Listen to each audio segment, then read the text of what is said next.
Ladies and gentlemen, my name is Rob and welcome to Freelance Health and Physical Therapy. Today on Sacred Beef, where we take sacred cows and we use science and logic to turn them into sacred beef.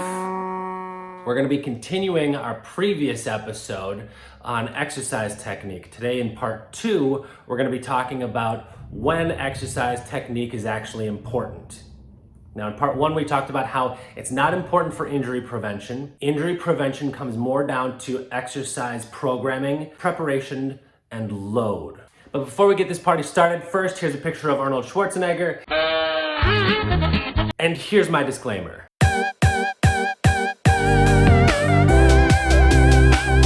Okay, so when is exercise technique important?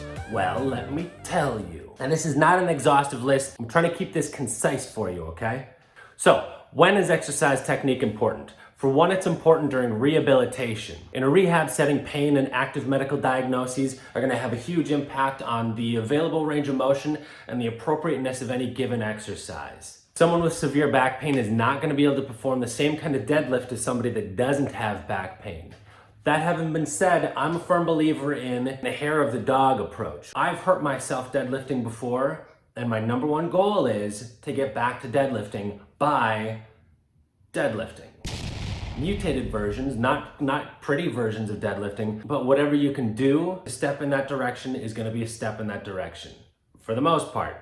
Back pain, ankle sprains, ACL injuries, meniscus injuries, rotator cuff injuries, beans, greens, potatoes, tomatoes, Parkinson's, Alzheimer's, stroke, lamb, rams, hogs, dogs, cardiovascular issues, fracture precautions, chicken, turkeys, rabbits, you name it! orthopedic surgery precautions. Those are all gonna have a major impact on what kind of exercises a person can do. And that whole topic is far too nuanced and individualized for me to go into in any kind of useful way in this medium. If you have any serious health issues, you should be talking to your physician or an orthopedic surgeon or a physical therapist to get yourself cleared of any red flags to make sure that it's safe for you to proceed. And have I mentioned that I'm a physical therapist? You can find me at my website at freelancephysicaltherapy.com.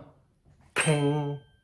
Exercise technique is also super important for standardizing exercises. A game with no rules isn't a game, it's anarchy. And an exercise with no technique guidance isn't an exercise, it's interpretive dance.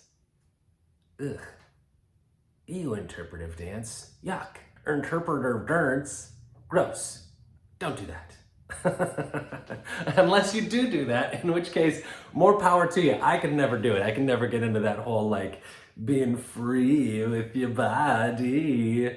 With standardized exercise technique, it makes it a lot easier for us to teach exercise to individuals and groups. What it means is we can get everybody on the same page because we're all pulling out of the same book. Exercise technique is also really important for a new exerciser, somebody that's not really used to moving their body deliberately, because it gives them a framework within which to operate. A new exerciser, I think, is gonna benefit more from more specific technique because if they're not used to moving their body deliberately, this forces them into a paradigm where they have to move their body very deliberately in order to check off all these boxes on the good technique form. Once a new exerciser learns how to move their body deliberately, they start gaining more self-mastery. What happens when you get a new exerciser that doesn't learn the fundamentals, trying to perform the more advanced exercises, they end up likely to get hurt because they're doing something that they haven't established enough control and enough preparation for in order to do it safely.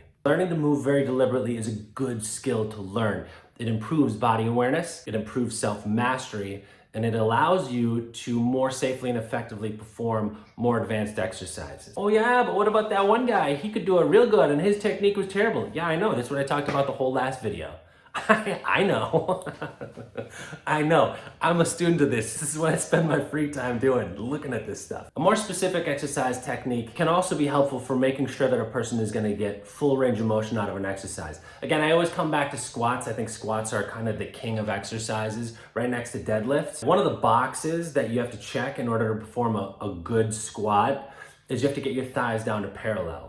Thighs down to parallel is a scary position for a new exerciser that's loading up. But what happens is if you don't go down all the way to parallel, you're kind of robbing yourself of some of the work some of the benefits of the work that you're performing. You're still spending 100% of that time in the gym, but you're only getting 70% of the benefit of that. So you're not going to build strength as fast. Your bones aren't going to be reinforced as fast. Your tendons and ligaments aren't going to be reinforced as fast. Your nervous system isn't going to adapt as thoroughly, and your hormonal axis is going to be less challenged, less resilient, and you're going to get less of a response out of it. Technique is important, obviously, for highly technical exercises. If you're a competitive lifter, for example, part of their specific technique has to be breaking parallel with squats. Otherwise, your repetitions don't count and you don't get points and you fail at competition. Other examples of highly technical exercises are Olympic lifts. It's really, really intense and it's potentially dangerous. When you perform those exercises with bad technique, well, you're flirting with disaster. What makes focusing on technique so important for those is that if you're focusing on technique, you're not thinking about what you're gonna have for dinner, you're not thinking about your significant other, you're not thinking about work, you're not thinking about anything else, you're focusing and you're staying in the game, which means that you're more likely to be successful with that lift, which means you're less likely to drop 150 pounds on top of your head or on your neck. Also, sometimes you just gotta read the room. You just gotta know you just gotta know what the person is looking for. Engineers, for example, engineers love it when you lay a book of technique in front of them and you're like, this is what you gotta do, this is where your elbows gotta be, this is where your head's gotta be, this is what you gotta do with your breathing, this is what you gotta do with your core, this is what you should be thinking about, this is where you should be standing, this is what you should be moving the weight, this is what the kind of weight you should be rotating in the wrist. Engineers love that kind of stuff, and that's fine. You can care about your technique if you want to. If somebody enjoys using strict technique, great. That's fine, dude. That's fine. Having strict technique certainly doesn't harm anything. If you're watching this video and you're like, dude, I've been using strict technique for 40 years now and some punk kid is gonna try to tell me that strict technique doesn't help, well, look at my fucking guns, dude. Tell me it didn't help with that. That's not what I'm saying. That's not what I'm saying at all. Watch the previous video. Okay, Sacred Beef, episode 1, part 1, why exercise technique isn't all that important. It'll lay it out for you. Or not. At least you're going to the gym and lifting, and you give a shot. Okay, that's it.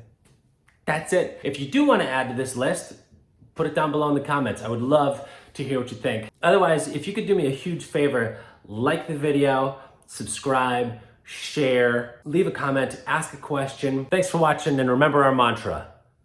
Stronger all day, every day, baby. Woo!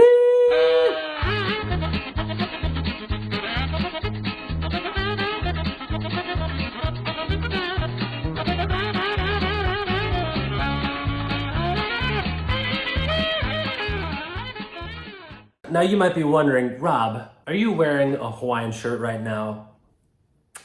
I think the answer to that is clearly yes. Rob, have you ever been to Hawaii? No, I've never been to Hawaii. Are you gonna? Probably not. I think maybe the whole world is gonna be shut down for forever now. So there goes my hopes of going to Dubuque, to say nothing of Hawaii. Why am I wearing a Hawaiian shirt? Maybe a better question is, am I wearing pants? I think so. It's hard to say these days. It's getting hard to say.